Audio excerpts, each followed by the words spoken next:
Shalom, berkah dalam, salam sehat dan sukacita bagi kita semua. Pada kesempatan hari ini saya akan membahas Injil Markus 7 ayat 1 sampai 13. Perintah Allah dan adat istiadat Yahudi. Jadi dulu pada saat awal-awal masa pandemi, Papa dan Mama pernah mengajak saya untuk ikut adorasi Sakramen Maha Kudus bersama para suster Karmel melalui YouTube. Kemudian pada saat adorasi kami menyanyikan lagu Ku menyembahmu,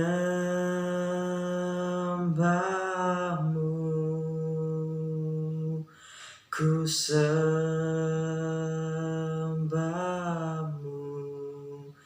ku menyembahmu,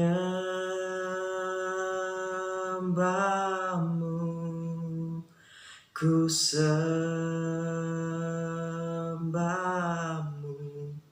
Dan pada saat itu memang mulut dan bibir saya itu bernyanyi, namun hati dan pikiran saya itu malah memikirkan tentang basket. Dan karena saya sudah lama tidak bisa latihan dan main basket lagi semenjak pandemi, jadi pada saat itu saya berimajinasi bahwa saya bisa mencetak 3 point berkali-kali dan sampai bisa ngedang sehingga mendapat tepuk tangan dan nama saya disoraki sama para penonton. Dan saya terus membayangkan hal itu sampai-sampai saya tidak sadar kalau ternyata adorasinya sudah hampir selesai. Dan setelah selesai saya merasa senang dan gembira akan imajinasi saya itu. Namun beberapa saat kemudian entah mengapa di dalam hati saya seperti ada kekosongan dan kecemasan. Maka pada saat saya membuat renungan ini, saya merasa ditegur oleh Tuhan ketika membaca ayat yang ke-6, yaitu jawabnya kepada mereka, benarlah nubuat Yesaya tentang kamu, hai orang-orang munafik, sebab ada tertulis, bangsa ini memuliakan aku dengan bibirnya, padahal hatinya jauh daripadaku. Jadi Bapak, Ibu, dan sahabat-sahabat yang terkasih, bisa saja hal seperti ini seringkali kita alami, yaitu ketika kita sedang berdoa maupun saat pujian dan penyembahan dalam persekutuan doa. Memang mulut dan bibir kita itu ikut bernyanyi, namun sebenarnya hati kita tidak sedang menyembah Tuhan. Begitu pula saat kita mengikuti Ekaristi. Secara fisik kita memang hadir dan terkesan mengikutinya dengan serius dan khusyuk. Tapi sebenarnya hati kita bisa saja sedang memikirkan hal-hal yang lainnya. Beberapa kali saya pun pernah mengalami hal itu.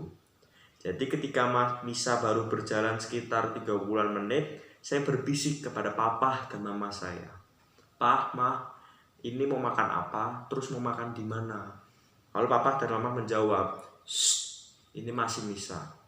Dan setelah misa pun saya pun ditegur dan dinasehati oleh Papa dan Mama tersebut. Dan saya pun juga sempat merasa malu ketika ditegur oleh Papa dan Mama.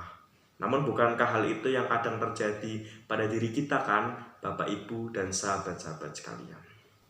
Nah, Injil ini menceritakan saat serombongan orang Farisi dan beberapa ahli Taurat dari Yerusalem datang menemui Yesus. Mereka melihat bahwa beberapa murid Yesus makan dengan tangan yang tidak dicuci terlebih dahulu. Karena itu, orang-orang Farisi dan ahli-ahli Taurat itu bertanya kepada Yesus seperti yang ditulis di ayat yang ke-5. Karena itu orang-orang Farisi dan ahli-ahli Taurat itu bertanya kepadanya, "Mengapa murid-muridmu tidak hidup menurut adat istiadat nenek moyang kita, tetapi makan dengan tangan yang najis?" Lalu Yesus menjawab seperti yang tertulis di ayat yang ke-6 sampai 9. Jawabnya kepada mereka, benarlah nubuat Yesaya tentang kamu, hai orang-orang munafik. Sebab ada tertulis, bangsa ini memuliakan aku dengan bibirnya, padahal hatinya jauh daripadaku. Percuma mereka beribadah kepadaku, sedangkan ajaran yang mereka ajarkan ialah perintah manusia. Perintah Allah kamu abaikan untuk berpegang pada adat istiadat manusia. Yesus berkata pula kepada mereka, sungguh pandai kamu mengesampingkan perintah Allah, supaya kamu dapat memelihara adat istiadatmu sendiri. Dan pada saat itu, Yesus menjelaskan kepada mereka bahwa adat istiadat leluhur mempunyai nilai yang bersifat relatif dan tidak bersifat mutlak. Dan pada intinya, norma-norma adat layak untuk dihargai. Namun saat norma-norma itu sudah bertentangan dengan norma-norma ilahi, maka norma-norma adat itu tidak lagi harus ditaati.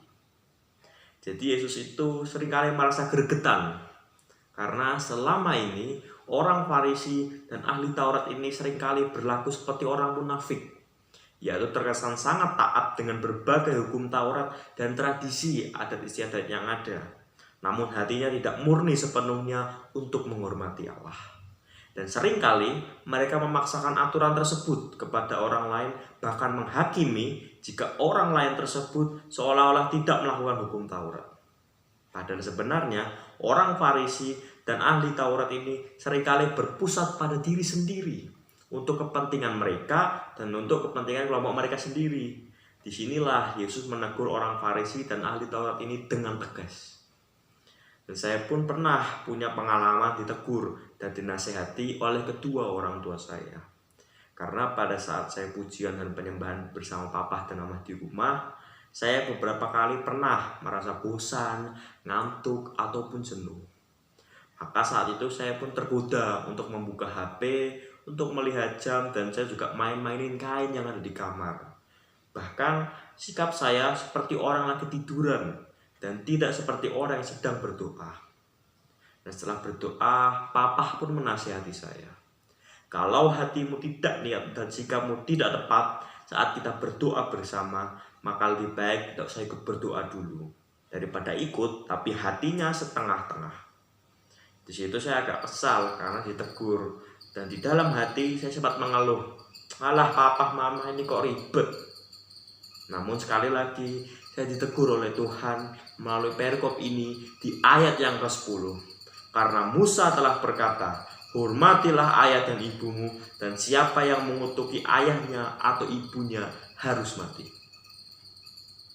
Oleh karena itu, marilah mulai saat ini kita lebih mengarahkan hati kita kepada Tuhan, baik pada saat kita beribadah maupun melalui perbuatan-perbuatan dalam hidup kita sehari-hari. Adapun langkah-langkah konkret yang bisa kita lakukan yaitu melalui 3M. Mengapa 3M? Karena saat ini sedang viral tentang 3M ini kan. Jadi M yang pertama adalah minta karunia takut akan Tuhan, agar kita bisa mengasihi Tuhan dan taat dalam melaksanakan kehendaknya.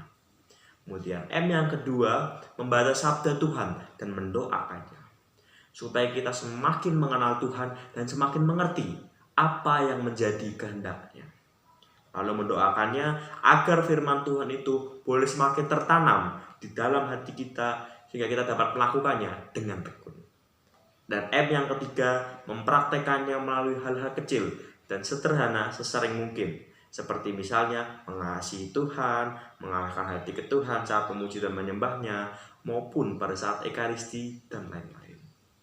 Bahkan pada saat saya belajar dan mengerjakan tugas-tugas sekolah maupun saat menyusun tugas renungan SOG ini pun, saya belajar mengarahkan hati kepada Tuhan dan berdoa mohon bimbingannya.